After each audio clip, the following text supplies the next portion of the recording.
Live. I'm your host, King David MMA. I'm a professional MMA champion, a Brazilian Jiu Jitsu black belt. Plus, I coach at the world's greatest gym, Extreme Couture. And Dana White versus Oscar De La Hoya. The beef is real. They absolutely hate each other. And let's just say, their former friendship is in an absolute meltdown. These two used to be cool, and now they are fucking going all in on each other. We're going to get into all that. Plus, Kayla Harrison claps back at the one and only Ronda Rousey. You what? Oh, all right. Yeah. I thought they couldn't hear me. You know what I'm saying? I thought they couldn't hear me. So if the sound is working, that's good. So Kayla Harrison is going in on Ronda Rousey. We're gonna get into all that. Plus Nate Diaz versus Mike Perry. And there's one more big fight that they are about to announce. We're going to get into all that, and it involves Conor McGregor. And it's not the person who I wanted it to be or who I thought it was going to be. I'm upset, but I'm excited to be here live with you guys. Let me peep who is in the chat right now. Okay. We got ARP on the Don. We're live. We got a bunch of emojis from F Bell 350. Let's go. Oh, are those goats? Hey, it takes one to know one. Let's go. Make sure you guys follow Fight Circus at Fight Circus on Instagram, Fight Circus, home of the Freak Show fights, and send your coach to studiomillions.com. They'll pack your coach's gym, and your coach will absolutely love you. So make sure you do that. Shout out to everybody that's already subscribed. I got the fucking coolest subscribers on the planet. Let me hit this fucking caffeine right now, and then we'll get right into it. Caffeine and combat. That's what I like. So I've had 3 of these a day, and then 320, 420, 470, freaking 504, 568, 592-ish. 592 milligrams of caffeine today so far, guys. I know I didn't hit the 1,000 mark. I've been slacking. But yeah, so the big news of the day, Oscar De La Hoya is clapping back at Dana White. They're having a total meltdown. And Dana called him a cross-dresser, which Dana's not wrong, right? Dana's not wrong. But I think Oscar is someone who enjoys cross-dressing, but is not super open about it, despite the fact that some pictures got leaked. So he wants to keep that on the down low. Like, it's getting really scandalous, guys. This is the behind-the-scenes fucking tea of it all. And so Oscar De La Hoya, several years back, he was in women's lingerie in like a sexual photo shoot manner type thing, right? And those pictures got leaked. And now Oscar claims that at that time he was messing around, he was partying, he was using substances that go up your nose. And he kind of wasn't in his right mind when he was doing it, but he and Dana were like friends, right? So Dana White and Oscar De La Hoya were friends. And if you guys are aware of how the story goes, then Dana White did the unthinkable. He started endorsing Oscar De La Hoya. Hey, go check out Golden Boy. They're no threat to us. We're the UFC. They're boxing. They're different. If we have shows on the same weekend, watch some boxing and watch some UFC. Dana White was being super cool about it. And Oscar was showing Dana love. And it was a fucking love story. It was a romance too. It was a bromance. Okay. Let me take that back. It was not a romance. It was a bromance. Okay. They were boys. They were boys. You know what I mean? Like Dana came up in the boxing scene, and now him and De La Hoya and they're boys. And then the one thing that changed it all, the one thing that changed it all was Conor McGregor called out Floyd Mayweather. Now, Oscar De La Hoya clapped at Conor and says he'll fight Conor. De La Hoya wanted the Conor McGregor fight. De La Hoya wanted, listen, because we're going to get it, this is going to make exact sense right now. De La Hoya was publicly saying he'll fight Conor. Conor, I'll fight you. I'll KO you. All this, right? So De La Hoya feels that it's a valid boxing match. De La Hoya versus Conor. Okay. Now, Conor doesn't fight De La Hoya. Floyd actually agrees. And Dana White promotes it. So Oscar is now called out someone, but someone else got the fight. And Oscar says, do not watch the fight. Don't watch Floyd versus Conor. It's a joke. It's an embarrassment. It's not a real boxing match. But didn't you just say that you wanted to box Conor? Didn't you? But now when Floyd does it, now it's an embarrassment. Now it's not a real boxing match. But you just wanted the boxing match, bro. So now Dana's like, bro, I supported you. I supported Golden Boy. You wanted this boxing match. And now you're telling people not to watch it because it's not a real fight. It's the same fight you wanted. It's Conor McGregor, bro. When you wanted a payday, it was a real fight. Now that we have the fight, Conor versus Floyd, and Dana White is promoting it, De La Hoya's got a problem with it all of a sudden. What? Because he didn't get it? Because he didn't get it? So then Dana starts telling De La Hoya, man, stick to doing coke and cross dressing. This was years ago, right? Boom. Fast forward about a decade later. You know, people will bring up De La Hoya, who's now apparently cleaned up, sobered up, whatever. There's not really a Golden Boy Promotions anymore. That's neither here nor there. And De La Hoya is kind of like in the boxing world, right? He's relevant. He's a former champion. He's fought the who's who, and so people are getting his takes on things. And they asked him some questions, and then they go ask Dana, hey, De La Hoya said this or whatever, right? And then Zuffa Boxing pops off. And now De La Hoya is like, oh man, Dana doesn't. De La Hoya, Oscar De La Hoya says that Dana White doesn't know how to promote boxing. It's a different business. He doesn't understand it. It will never work. He's trying to reverse the Ali Act, all this stuff, right? Saying that he's trying to be. De La Hoya is implying that Dana's trying to be a scumbag, reverse the Ali Act so that they can lower fighter pay for boxers and have a monopoly. That's what De La Hoya is implying. Now, Dana gets wind of this.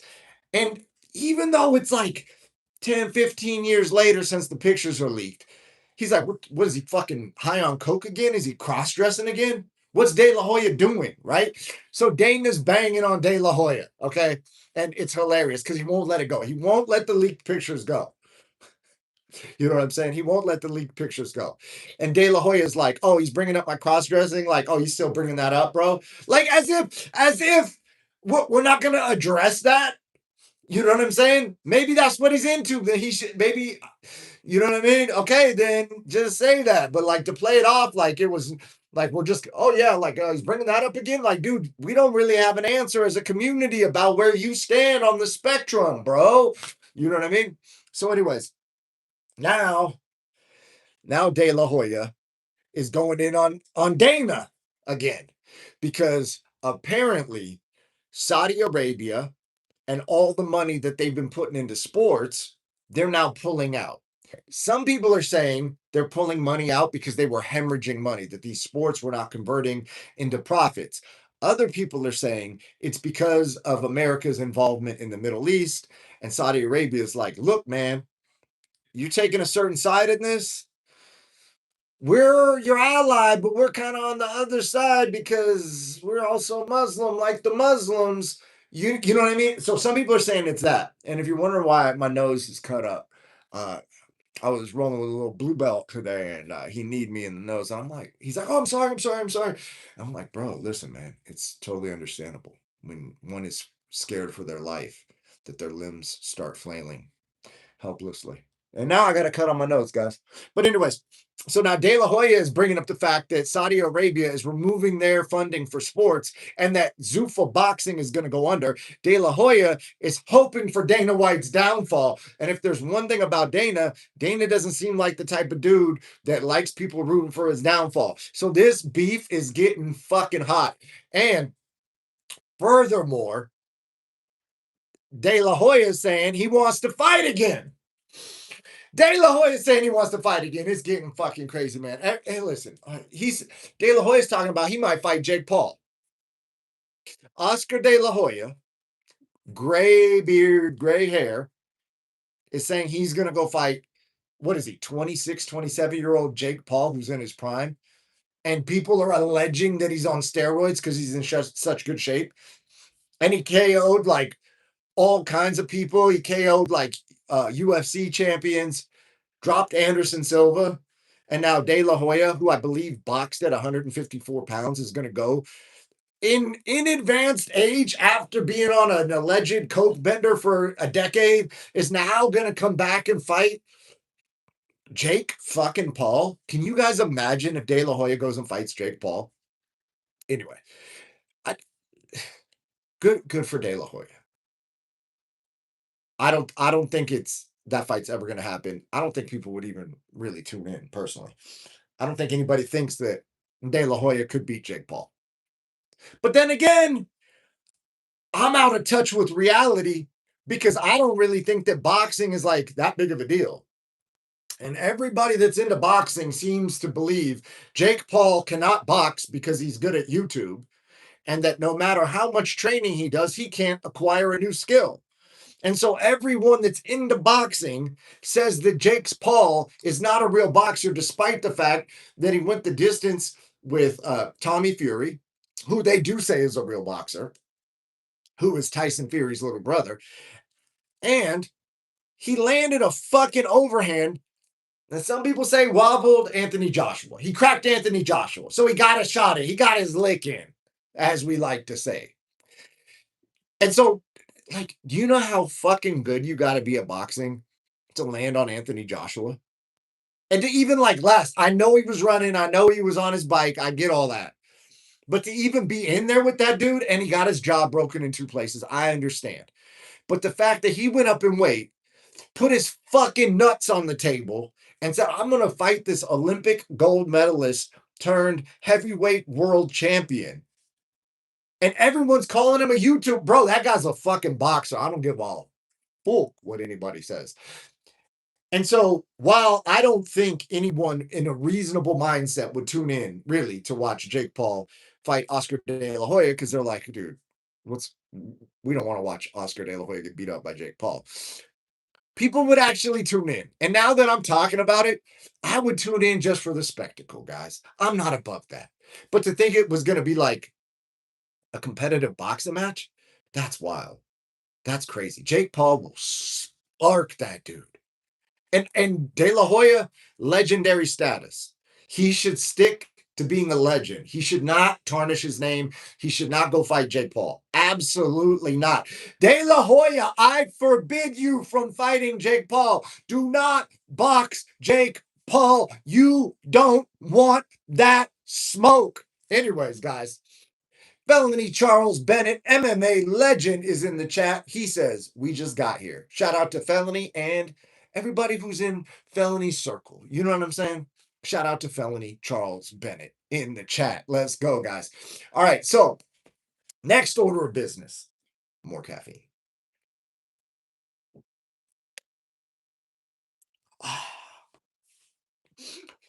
Kayla Harrison, she claps back at Ronda. 2 days ago, I did a live, and I went through Ronda's quote.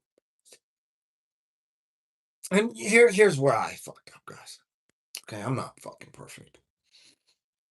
Rather than manually transcribing the whole thing, rather than me copy and pasting a link to the thing, I just asked AI. I said, AI, I just watched this fucking interview. Ronda popped the fuck off. She went scorched earth on Kayla Harrison. Transcribe what she said from the top to the bottom. So AI transcribes it. And I come on here 2 days ago and I read the whole thing out. But it left like a whole paragraph out, right? So you got the gist of what she said, but she said some other stuff. Anyways, if you want to see that whole thing, go watch 2 days ago. The live from 2 days ago. So now Kayla Harrison is clapped back. She got called a bitch. She got called a bitch again. She got called a bitch again. She got told go buy groceries, bitch. She got told all kinds of stuff by Ronda. She says you don't think big enough. Ronda says you're not the biggest women's fight in history. You are getting paid less than what I got paid 10 years ago. Ronda went in on her. I'm talking when I like sometimes we make the titles on YouTube videos kind of crazy, but like Ronda literally went scorched earth on her. Like calling her all kinds of bitches and all kinds of names and just fucking just talking shit. So now Kayla's response, okay, fight me. She said, fight me.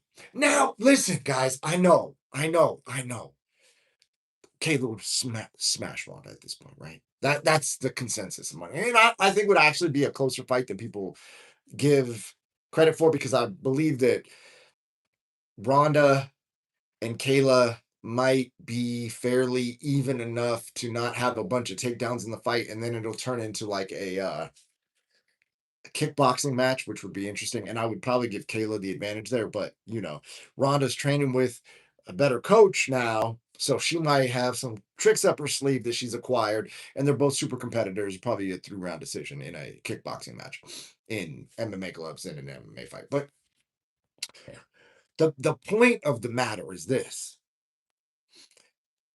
Kayla and the UFC, through Kayla and Kayla's manager, who also clapped at Ronda, are now giving validity to the MVP card. They're giving validity to the Ronda Rousey fight, because everybody was saying from the UFC, like the Chael Sonnens and the talking heads of the UFC, were saying that Ronda's not relevant. She's not relevant. Then why is Kayla Harrison, the current UFC world champion, calling her out? You see what Ronda got her to do, guys? This is chess, bro. She's playing the game. She's playing these people like pawns in chess.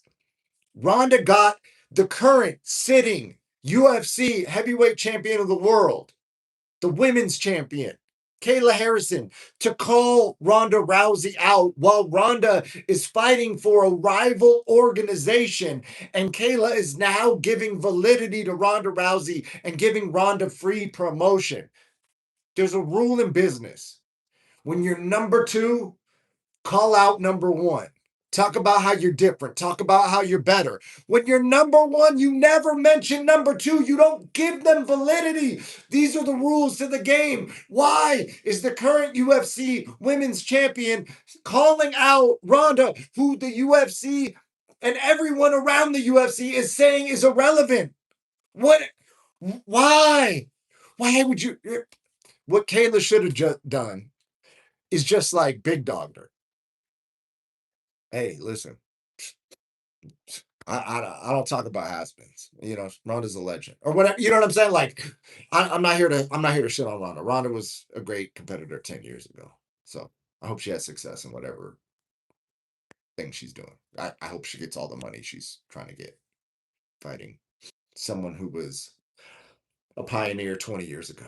So those ladies paved the way. Shout out to them. Like just real downplay it. Something like that. We got user SY in the chat. Faith over fear. Hey, let's go. You know how we do. Hey guys. So speaking of faith over fear, I have some thoughts that I learned from a genius disciple of the word, whose name is Myron Golan. Myron taught me. He said, man, there's 3 types of faith. He said, type number 1, you got faith that something happened, but you don't take any action. That's dead faith, right? There's faith that something bad's going to happen. You're worried about the worst outcome. I want to do this, but what if this? That's demonic faith, because you're thinking about the negative. And then there's a third type of faith, and this is the important type of faith if you want things in your life. And this is what I live my life by. It's called active faith. You have faith, therefore you act. You take actions in faith. So when I wear this shirt, it reminds me to have active faith and let my actions reflect my faith. So if I believe I can be a pro MMA champion at 44 years old, then I need to act as if I believe that, train as if I believe that, go fight for a belt, and then perform as if I believe that. I am taking active faith, and that's the type of faith to me that this shirt represents. I love you guys. What's up? Yes, we love that shirt. Hey, let's go. Hey, shirt's getting a lot of love. So I get compliments on this shirt, and then I get compliments on the cat shirt that I wear sometimes, the crazy rainbow cat shirt. But so Nate and Mike Perry are going back and forth. They're keeping it kind of copacetic, but from what I'm understanding, they're both coming to oh, the cat shirt is a dub. Hey, winners win. Nate Diaz, please do not stand with Mike Perry. Take him down. And if he stuffs your takedown, pull half guard and then get an underhook. Watch Damian Maia versus Chael Sonnen. Nate, please, this fight should be easy. But Nate's probably not going to do that. Nate's probably going to box with him, giving Mike Perry the ability to crack him at some point. Man. Mike KO him, guys. Mike KO him. Mike Perry. That would be crazy. And then Mike Perry saying, once he gets through Nate, there might be a Conor McGregor fight now. He might be back in the UFC fighting Conor McGregor. He believes because he's going to get 20, 30, 40, 50 million views on Netflix that if he beats Nate, all the discussions about what Nate could do, Nate could fight Jake Paul, Nate could fight Conor, Nate could go box. All those doors are going to open up for Mike Perry. And Mike's right. We might see Mike Perry versus Conor McGregor. Can you guys imagine? Can you guys imagine if they re-sign Mike Perry to the UFC? Like, that would be what timeline are we living on? That would be a fucking amazing for like all the best reasons. I would just be so fucking happy for that dude.